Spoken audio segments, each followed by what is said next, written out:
Great. So I'll introduce. Yeah. So good morning and good afternoon, everyone. Thank you all for joining today for this exciting session in our Empathic Computing and Beyond Seminar Series. My name is Kunal Gupta, and I'm a research fellow at the Empathic Computing Laboratory. It's my pleasure to have you all here. Today, we are honored to have Professor Joaquim George with us, who will be sharing insights on the topic, approaches and challenges to virtual and augmented reality in healthcare. Before we begin, let me briefly introduce Professor Joaquim.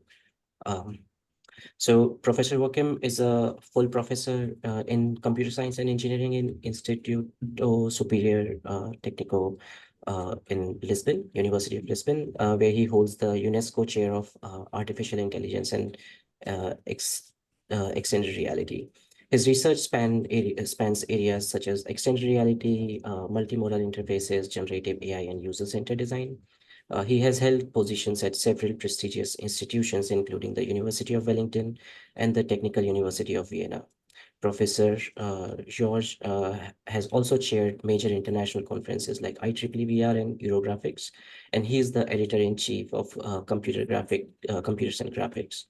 As a recognized ACM distinguished speaker and IEEE distinguished visitor, his contribution has been widely acknowledged in the field of computer science. So we are truly honored to have him here today to share his knowledge and expertise. In this session, Professor George will discuss how XR and AI are transforming healthcare, from medical imaging to surgical training. He'll also highlight key challenges and opportunities for future research in this space. The talk will last approximately 45 minutes, followed by a 15 minutes Q&A. Feel free to type your questions in the chat during the talk, and we'll address them at the end. Just a quick reminder, this session is being recorded and will be available later on our website and social channels. Now, without further ado, please join me in welcoming Professor Joaquim George. Professor George, the floor is yours. Yeah. Okay, thank you very much for the kind invitation. I hope everybody is seeing my slides, and without further ado, let me move on. Let me see, that's me. And this talk is also working with colleagues from the University of Technology, Sydney, namely my colleague Catarina Moreira, and also Professor Anderson Maciel from our institution, and among many others. Okay, the idea here is that we have focused for a couple of years in medical applications of augmented and virtual reality. And our focus is essentially on designing new interfaces and interaction techniques. And what we want is to research on the interaction of technologies, introducing interactive technologies in environments and spaces, in workspaces, clinical and surgical. And what I'm going to talk has a significant relevance for radiology, surgical planning, surgical navigation, and I don't have time to talk about rehab. Of course, everybody knows about this here, so I don't need to bother you with the reality virtuality continuum.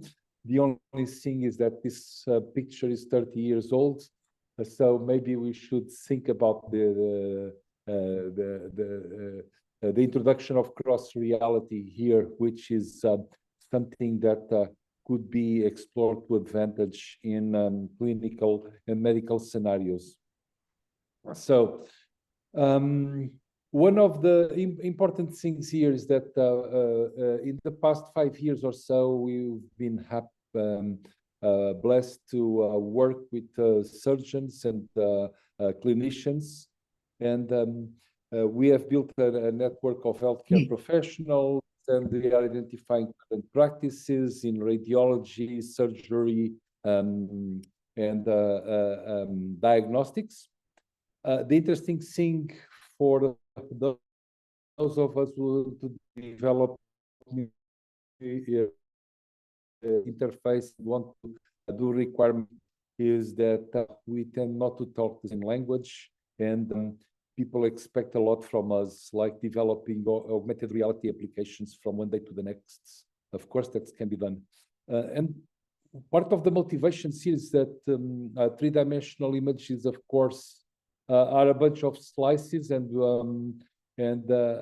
that makes diagnostic a challenge, and the cognitive load that gives the user a sense of three-dimensionality. But it's better if you use virtual reality and volume visualization techniques. And of course, for learning applications, it's important to add AR and VR to the mixture. But notice that we want to go beyond the mere education applications, although those are important. I'm doing a retrospective of the last 5 or 6 years. So, of course, you know about the applications of interactive tables for studying 3D images. And our applications go beyond the mere education.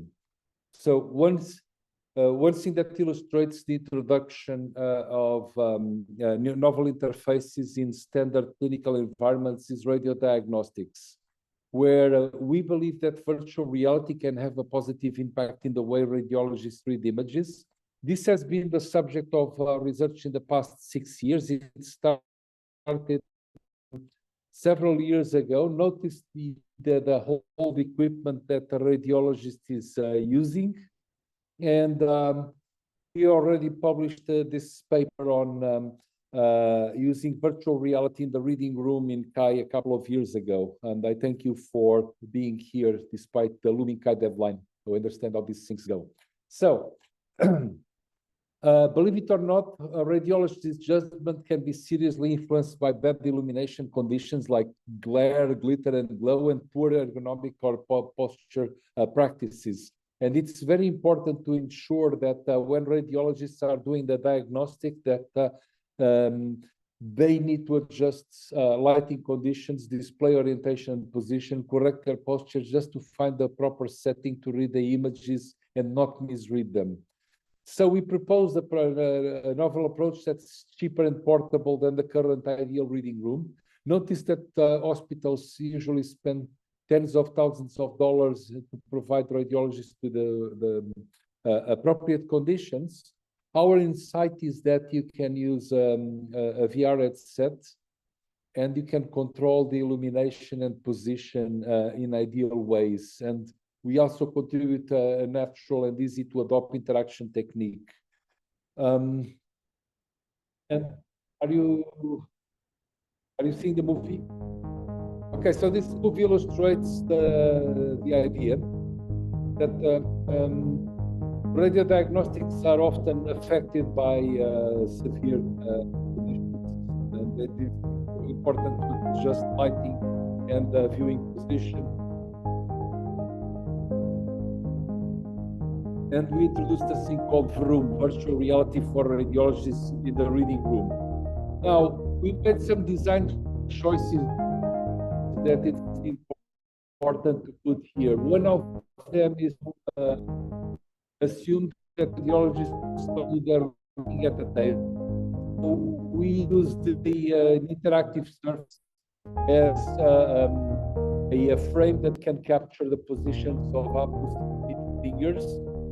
Is what the user sees, and instead of using a mouse, they can just lay their hands on the table and manipulate the image and the visualization. We decided to do this in order not to avoid the effect, you know, by getting users by consistently holding their arms above the art line.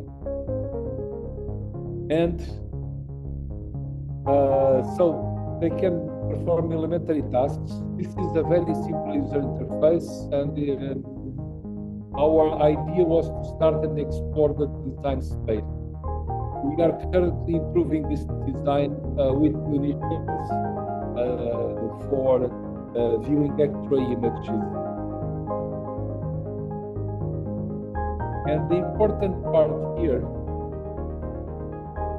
is that we, instead of developing a radical new interface, we try to adopt our approach to the conditions of work of the radiologist environment.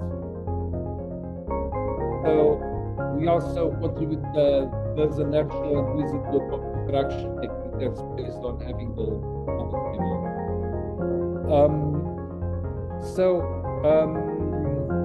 we did an evaluation with 6 medical professionals, 2 of them radiologists, and I know it's not a big number, but it's difficult to get hold of radiologists because they think it's more important to save lives than to indulge on interacting with computer scientists, and all this has been slightly changed though.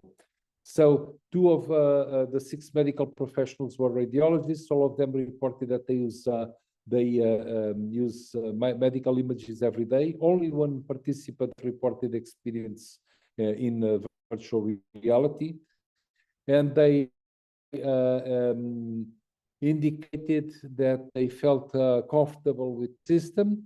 They could identify a problem in the data set we provided them, even without being prompted to do so, even though they were using headsets from 5 generations ago. So we believe there's a future for this because the adoption of VR headsets will allow telemedicine and cheaper conditions, allowing reading rooms to be used in remote regions and the easy access to consultation with other specialists. We are continuing this idea in a project called Xavier, which combines extended reality for radiology reading rooms. But more about that later. Another project is virtual colonoscopy.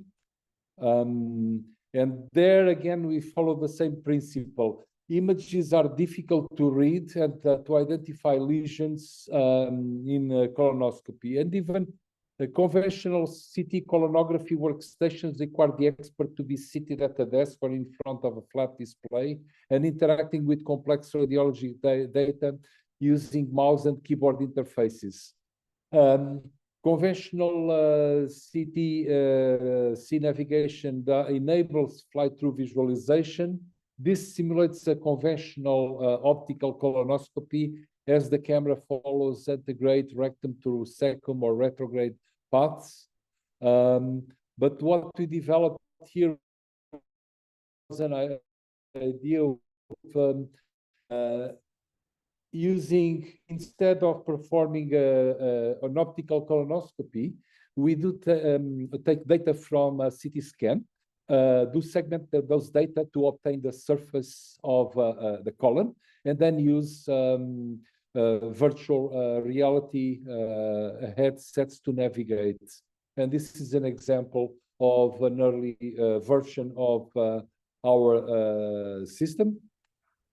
So you can navigate through the segmented colon and either medial axis for a guided tour or using the world in miniature. And then radiologists can annotate images, identify, etc. And that's basically, this is an old version. We have evolved this meanwhile, but we have also, and that's one of the advantages of our approach, is that we performed the user study with 5 male and 2 female doctors. And one of the things that they reported was the diagnostic took minutes instead of hours because of the advantages afforded by virtual reality. And they reported that they liked the immersion, the freedom of movement, the world in miniature navigation. They complained about the limited camera control, and they reported about improvements, although we are working on those. The idea is to improve the medial axis line.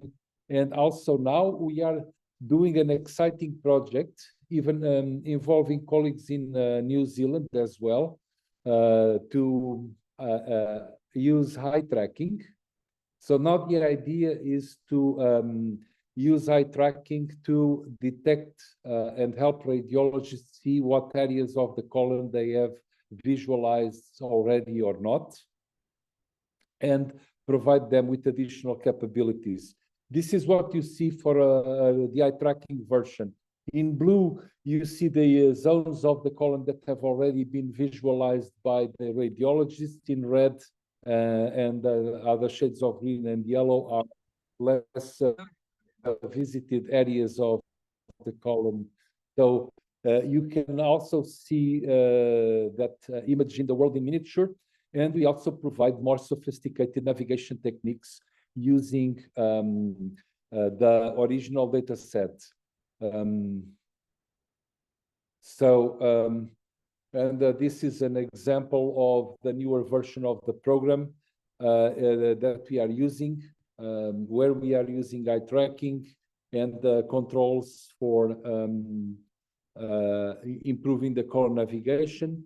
One interesting thing that I would like to give you as an insight is that radiologists are now moving away from CT scans because if you are dealing with potentially oncologic patients, they don't want to have ionizing radiation to an oncological situation that might already be in progress. And the new project we want to develop involves using MRI instead of CAT scans, because of the magnetic resonance does not use ionizing radiation, and thus you do not run the danger of aggravating a potentially cancerous lesion. So that is one of the big advantages of using. However, there are interesting challenges there. This is a presentation that we did in IEEE VR 2023 on XR for Health. Okay, so let me skip over this. This is a part of our project on Xavier, combining extended reality and artificial intelligence and eye tracking to improve radio diagnostics. And maybe I'll have to gloss over some of these images, because we are a little bit short of time. So the issue is, can we trust machine learning in radiological applications? And the question is that sometimes no. Machines can sometimes make the right predictions, but not for the right reasons. And this has been documented in the area of radiology, where people are using more and more machine learning algorithms to identify lesions in radiographs. But sometimes we asked radiologists for checking the results of the algorithm, and they say, no, this is not a lesion known as atelectasis. This is the radiograph of a woman, and that area that the algorithm has wrongly identified as a pulmonary lesion is just fat.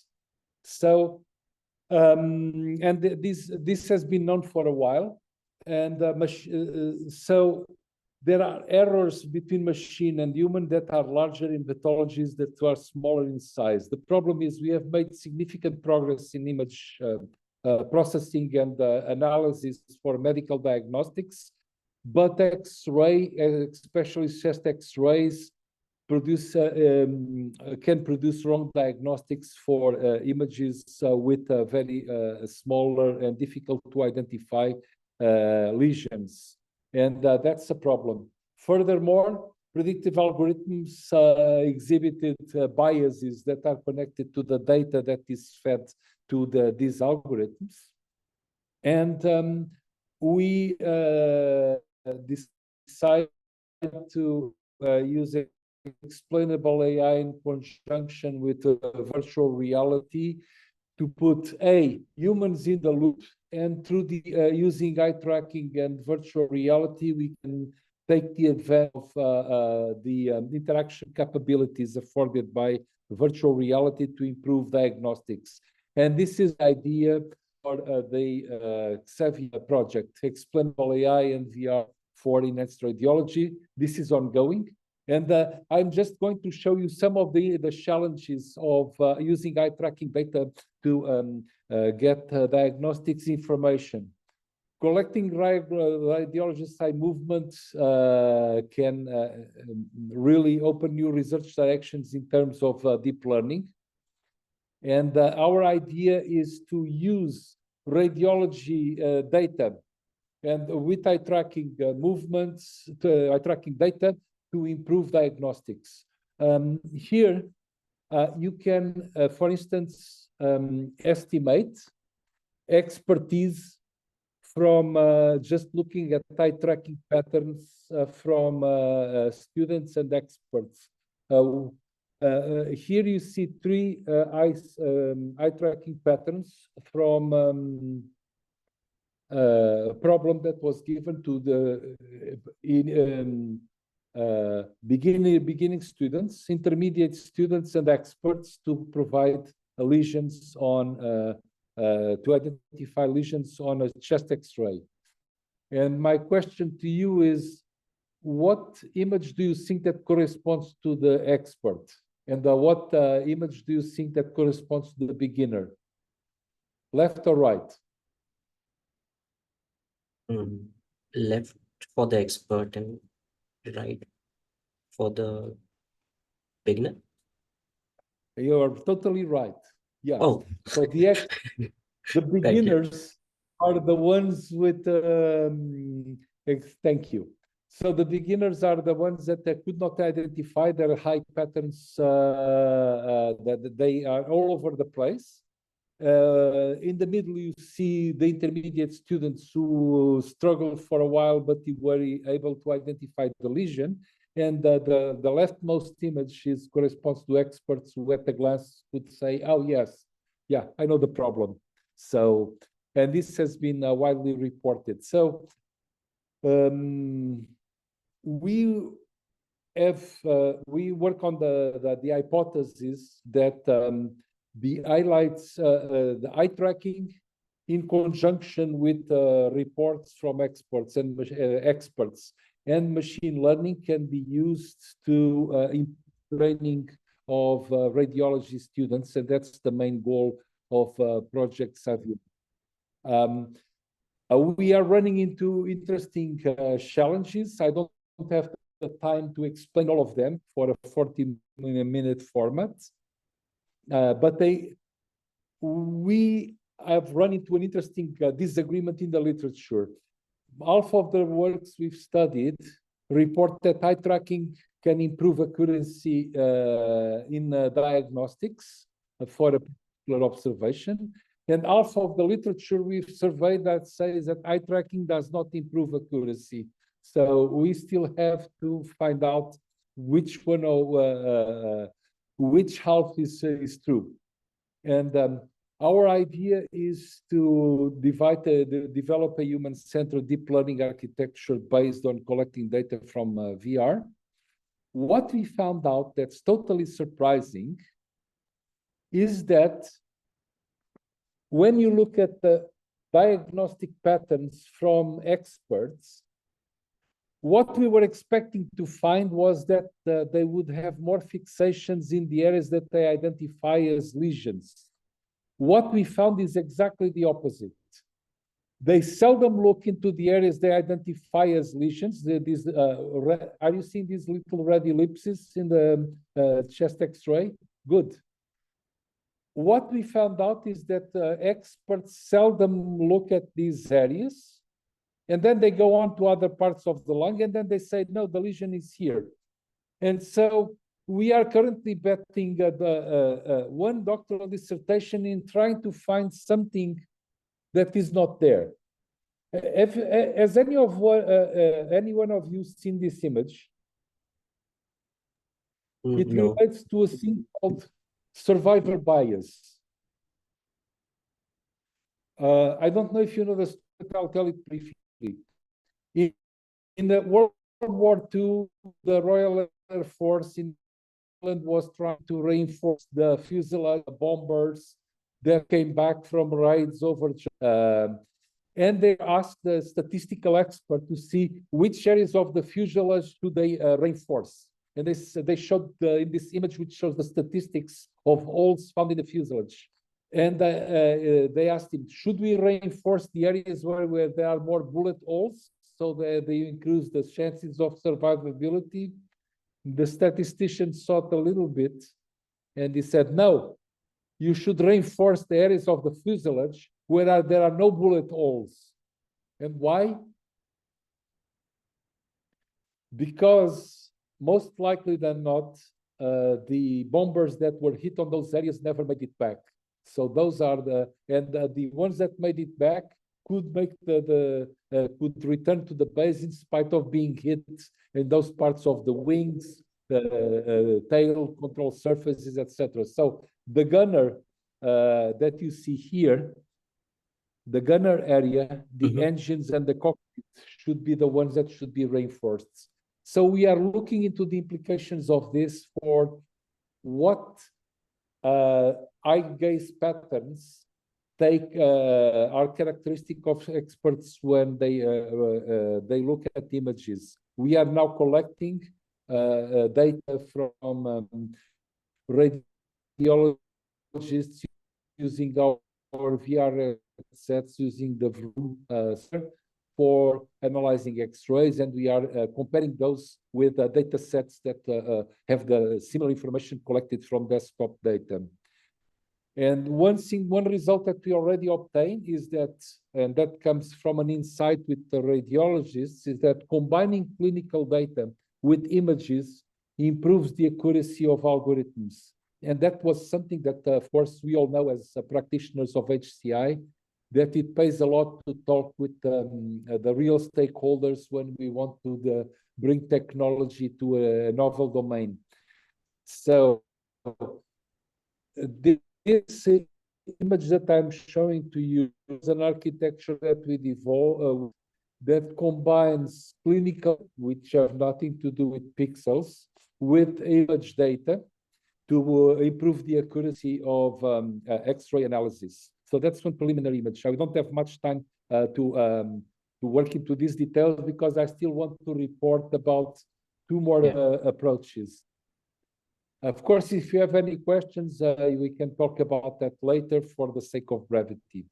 Another application of mixed reality is in teaching anatomy, where traditionally the teaching of anatomy is a very important field of medicine, and the material for anatomy classes comes, of course, from cadaver dissection.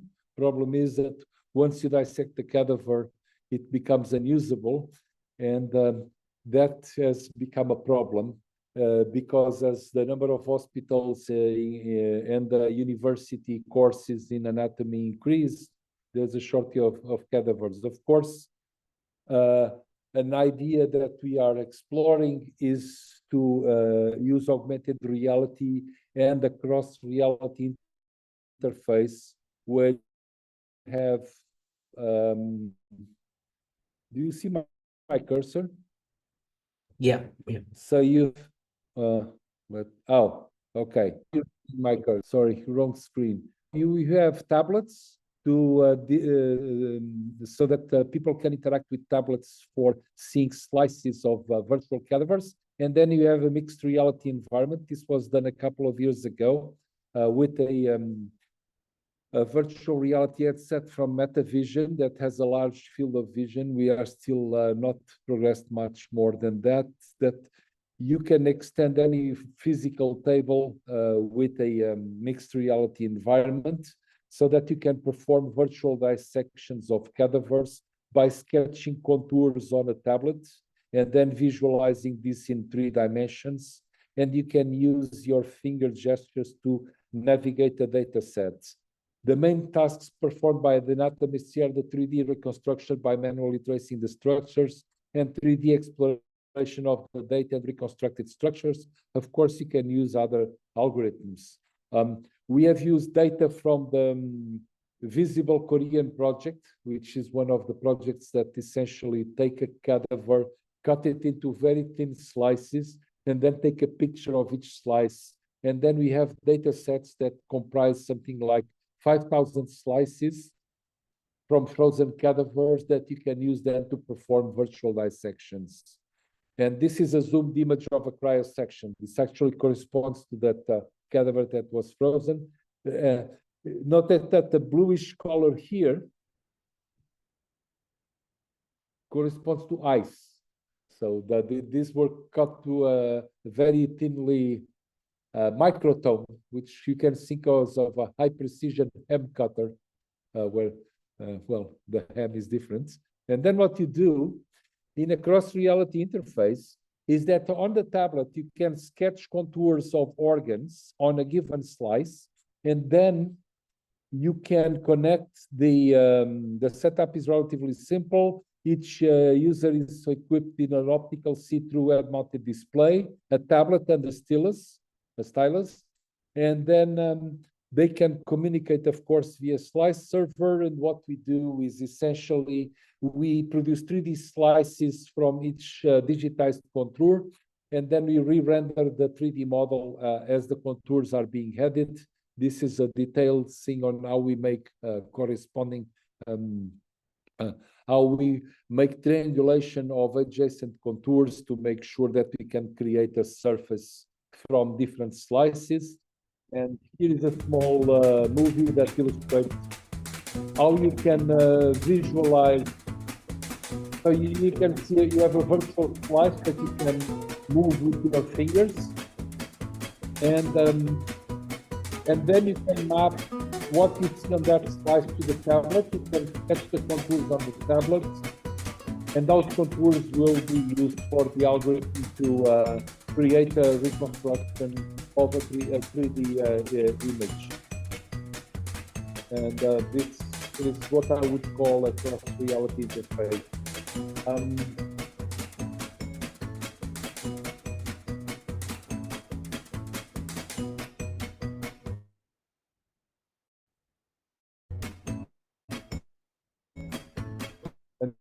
And of course, the slide is also by manipulating sliders on the tablet. We evaluated Anatomy Studio with the next 10 professions, and I will spare you some of the details. What we found out that's when compared to conventional anatomy studios is that the participants found it easier to segment slices using Anatomy Studio when compared to a conventional mouse-based interface that they were using previously, called Windsurf. We asked them to reconstruct a couple of structures in real working sections, and all participants remarked that Anatomy Studio is a viable alternative to conventional virtual dissection systems.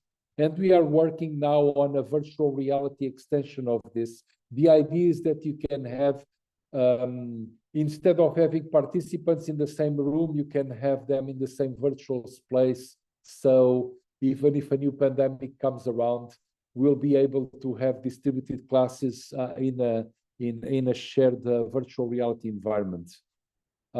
This was conducted in cooperation with another UNESCO share on digital anatomy. And one of the outcomes of our cooperation was a book published by Springer a couple of years ago. Okay, I think I have only time to talk about one more thing, and that would be surgical navigation. We have explored interfaces that you can use in the operating room, where people have to be careful not to touch keyboard or mice, because this is a sterile environment, and keyboard and mouse are particularly dirty. And one of the solutions in the design space that we tried was to use the feet of the surgeon to navigate surgical data. So you can use feet in a mixed reality environment. And this is an example of a dentist using feet.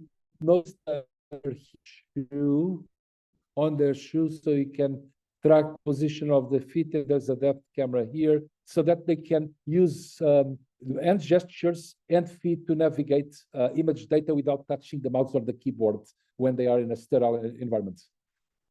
And so that's one important thing. The other finally thing is we want to get to the surgical room. So after you've done all of this, you can do surgical preparation. But the important thing here is in minimally invasive surgery, surgeons are usually looking at screens that are spread around the room, and that develops interesting problems. And one of the things that we want to avoid here is this problem of surgeons not looking at they cannot take advantage of the learned and eye coordination because they are not looking at where their hands are. And of course, that's exacerbated by the fact that surgeons usually interact with instruments remotely, and they see the results in these screens. And that develops interesting problems, as you can see here. Our idea is to use augmented reality displays so we can improve eye-hand coordination by surgeons. And this is the vision that we are developing here. And this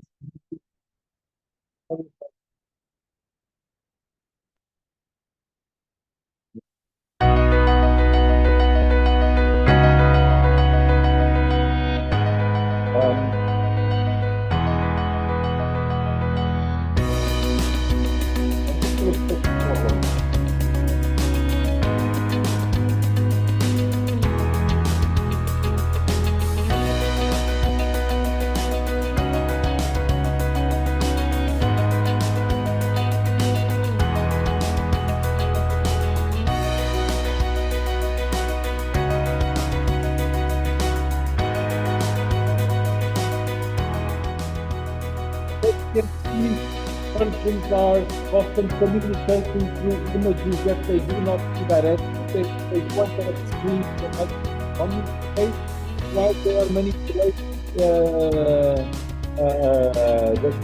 instruments in the impression performance. And so this is called illustration. They have to learn how to do it. So we have a project called VARA, which is with augmented reality adaptation. And the idea again is to use optical vision. Apple Vision Pro is a good approach now for practicing this, but the idea is to bring into the field of vision of the surgeon what is actually happening inside the abdomen of the patient. And there is empirical evidence that suggests that it can improve performance and reduce errors. One other advantage is that you can turn your head to the left or to the right, and you can have access to radiology data from that patient to check what you are doing in real time. And you can use the feet also, remember, to navigate the surgical data when you have a situation of eyes busy and hands busy. So you can use advanced user interfaces to control what you are visualizing. And you can also use the instruments as pointing devices, and you can also bring people from outside into the augmented reality to offer suggestions and discuss, and you can use that to improve communication, say remote especially, and also people in your operating team. So this is another ongoing project that we have with a great effort there. So we call that one Survivors Surround Video-Based Virtual Reality for Surgery Guidance. I don't have time to explain all that, but I've already explained some of the key ideas. This is a proposal that we have submitted to NIH, and we are hoping that something will come out of it. And I don't have the time to explain all of it. We are, of course, my 45 minutes are almost out, and so I won't go into detail into the survivors project, but it's basically the key ideas. I already explained them. So what we believe is that in my group is that you can combine things like Internet of Things, perception-based techniques, explainable AI, ergonomic and hygiene considerations, advanced user interfaces, and full body language to promote adoption of mixed and cross-reality techniques into the operating room and to all and also to the diagnostics and training of surgeons. There are lots of challenges ahead. We believe that virtual reality equipment is still evolving, and that's not, we are still far from an established standard. And some of the user interfaces can be improved. This is an automobile from 150 years ago, and of course, we have made significant progresses. Probably we are no longer at this stage, but we are not very far from it in terms of developing user interfaces for extended reality. We, of course, disorientation is still an issue, fatigue and nausea, but I believe there is a bright future ahead. So with that, I would like to thank you for your attention. And these are some of the people that have worked with us on some of the projects that I reported and I did not report here. And this includes some of our present and past student, and also people like Ramesh Raskar, Anders Zinnerman. Maurice is a former PhD student who is now at Meta. Danielle is now a professor at the University of Paris. The other Danielle is a professor at Porto. And these are some of the people that made this possible. And I don't have time for anything more, and I thank you for your attention. Yeah, thank you. Thank you very much, Professor Joaquim. Amazing work. So, yeah, I mean, thanks for this insightful and thought-provoking presentation. So, I mean, it's very clear that XR and explainable AI and, like, including eye gaze and other sort of modality have incredible potential to transform healthcare, especially for like radiologists and medical experts and surgeons. And your work has provided us with valuable perspective on both the opportunities and challenges in this space. So now we have some time for questions. So if anyone have any question, please feel free to ask now. Gun, do you have a question? Yeah, thank you very much, Professor Joaquim, for your presentation. I think Kunal also mentioned this in the chat, saying nice usage of foot-based interaction. I was also quite interested in that direction as well. Are you doing any research around not only foot but any other body parts that could be potential future exploration other than hands interaction? Yes. So yes, so thank you for the comment. Yeah, thank you for the compliment. We have looked into several other things. So one other thing that we looked is I forgot to mention. I thought I had it in these slides, but I don't have that. We have explored the paper on warping deixis. That's a Kai paper from a couple of years ago, where this is the title of the paper, on how pointing can be ambiguous. If I point at some distant target in virtual reality, let me stop sharing the screen so I can illustrate what I'm saying. So I point at, I point at some target in VR. I talked about this in our seminar a couple of weeks ago, and there is an ambiguity here. So we are exploring the ways of compensating for that ambiguity. Another ways that we have learned with radiologists is to use full body gestures. So if you want to make a zoom on an image, you will usually get closer to the image. Yeah. And if you want to do pan, you will So we are exploring zoom and panning methods that use only the head, no hands, no mouse, no cursor. And if you are interested in that, for people who are in Adelaide, I have a demo that's running on the MetaQuest 3 that I will be happy to show you, Gunley, if you want. I'll be happy to show that, because that's something that I hope we can do some user studies here, because that's something relatively new. So the idea, again, this came from user observation. So we observed that the radiologists, when they are in the reading room, they use their head and they tend to approach their head to the screen when they want to see more detail. And this comes directly from analog radiograph studies. Okay, so we want to reproduce that interaction technique in VR. So if you want to watch close your image, you move your head, and then we'll zoom the image on. Then, of course, there are interesting factors there, such how much gain should you adopt? Should you adopt one gain? Should you do a reduced gain or increased gain? And we are exploring 3 scenarios, one with Google Maps, another with the Find Waldo scenarios, and another third one with radiographs. And we believe there's promise in these techniques. They connect a little bit with an old paper from Kai called Focus plus Context from 20 years ago, I believe. But yeah, that's something that I would love to explore with you guys. So if you want to try this out, I'm taking the headset next week to UNISA, and you let me know what you think about it.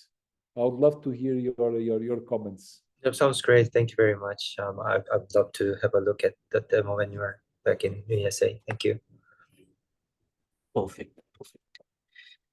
Great. I mean, yeah, very, very interesting observation, that's like replicating the conventional interaction into digital. It's always worth trying out and testing. Smart approach. Yeah. Anyone else have any question? Dominic, Shuang, you, Pai. Yes.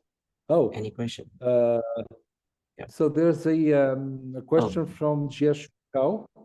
Yeah. So the Thanks question. for the amazing presentation. I'd like to ask if there are some tips when building the connection, collaboration with health professionals. Yes. Yes, this is not easy. You have to find the problem that really entices them. It was very difficult for me to find the radiologists that were willing to cooperate. Many of the findings in the Xavier project stem from interactions with 2 professional radiologists, one with 25 years of experience and another with 15 years of experience. It pays if you are allowed, if you can afford the opportunity to observe healthcare professionals in their natural environment. So in the past couple of years, despite the pandemic, we've been able to watch surgeons performing minimally invasive surgery. So one thing that you have, Jeshu, that I found it's very important to me is to be able to observe, see what they are doing, watch them in their natural environment, ask questions, follow up. Why are you doing this way? We learned a lot about interaction techniques just by watching radiologists interact with a conventional high-resolution screen in front of their eyes. Okay, so this interaction technique that I can demonstrate to you guys, and if you came from observing radiologists performing their tasks in the reading room. So you need to get acquainted with them, and especially need to find young people, young radiologists, young surgeons that are willing to adopt new techniques. We're more successful. You have to find a champion in the hospital, somebody who's keen on building a bridge with you, because I've found more radiologists, they would say, why should I waste my time talking to computer science when I could be saving lives? I have not had much success with these people. However, we found champions, one in surgery and two in radiology, and thanks to them, we were able to. It's very useful when the champion is the head of the surgical team, because then he or she will give you access to young surgeons as well. And so my advice to you, find a champion and be willing to observe and ask questions. Do not try to go there and say, oh, I have the technology, you guys just have to learn how to use this. The most useful insights that I have gained in my practice came from observing and asking questions and trying to adapt their workflow. Notice what we've done in the room project, where instead of using controllers, we used digitizing frame so that radiologists could work sitting at the table. And I also have counter examples that illustrate what you should not do. We have developed the initial version of Colon VR, assuming that radiologists would want to watch the colon in virtual realities while standing. And they said to us, no, we are not standing. We want to perform our diagnostics sitting. So now we are developing a new version of the Colon VR for sitting situations. So you should not go there with the thing that, oh, I have the technology, you guys should adopt. Well, the richest insights come when you go there and ask, let me see how you do your stuff, and let me learn what you are doing. And then you learn new ways of introducing their techniques into VR and XR. And there we got the idea of using the heat. That's when we got the idea of adopting new different pointing techniques. And that takes some give and take.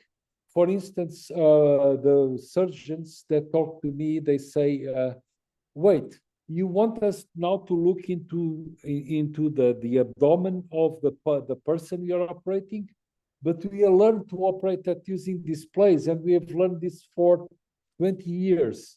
And I said, well, yeah, but for 30 years before that, you were using your hands naturally in different ways than you are doing in the operating room. So there is an ongoing interesting dialogue with surgeons about this illustration that I was showing to you, looking at screens on the wall while your hands are busy with instruments on the patient's belly. I don't know if I answered your question, Joshua. Wonderful.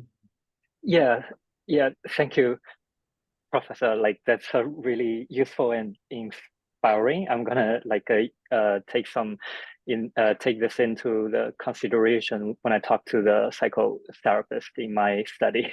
Yeah, thank you so much. Yeah, thank See you. what they do, and then try to come up with new ideas based on what they do. Yeah. Do not try to oversell the technology. We have some wonderful stuff that we are working with, but we can learn more also a lot more from them. And especially in our field where we try to develop new interaction designs and being successful in this challenging theater of operations. Definitely, like ethnographic and contextual inquiry studies are definitely very useful for HCI. Thank you, Professor Joaquim. Very great response. So we are running out of time, but before we leave, I have just one question. So I mean, we have already covered a lot of responses and information. So my question is just like, as part of our Empathic Computing and Beyond series, I would love to hear your thoughts on the future of empathic computing, and how do you see like XR and AI technologies contributing, like your research contributing to a more empathic interactions between human and machines, and how does it impact? Yeah. Yes. I believe empathic computing is important to promote collaboration. And that's one of the one topic that we plan to explore in the Survivors project. Interesting research directions. You guys in your lab have published a lot of papers while the remote assistant is in the same position as the local person.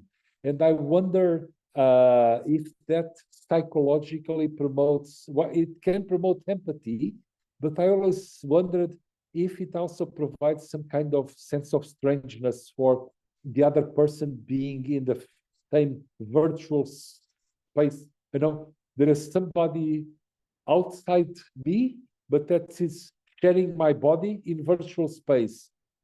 And I think there's an interesting design space for empathic computing, considering what modalities of point of view sharing are there.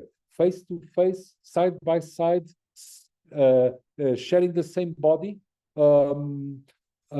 what different sizes. We have a paper that we presented in VRST a couple of years ago about interacting with holograms, and where the size and the position of the holograms is important. So one interesting research direction that I would like I think it's interesting to explore in empathic computing is the different no, it's not semantics. It's the rhetoric of point of view sharing. So, you know, the rhetoric is a way of expressing your speech, your point of view, literally. That's a term introduced by a Greek philosopher called Aristotle many years ago, thousands of years ago. But there's a rhetoric inherent to the sharing, point of view sharing. People around the table, people side by side, people front to front, and people inside my body. And what can you communicate? What can you explain? What forms of persuasion work best when you are cooperating with different points of view? I think there's a rich design space there that could and should be explored. Yeah, thank you. Thank you. That's a wonderful, I mean, those are wonderful set of ideas. So definitely we will discuss these ideas in our team meeting. So I'll present it in front of everyone. Very wonderful response. I'm happy to continue this dialogue, of course. Yes. I mean, you are in Adelaide, so Gun is there, and that's his domain anyways, Gun and Theo. So definitely worth collaborating. Yeah. So, thank you. Once again, thank you, Professor George, for sharing your knowledge and experience with us today. And it has been a truly enriching session. Do you have any final comments that you want to say to us, or yeah?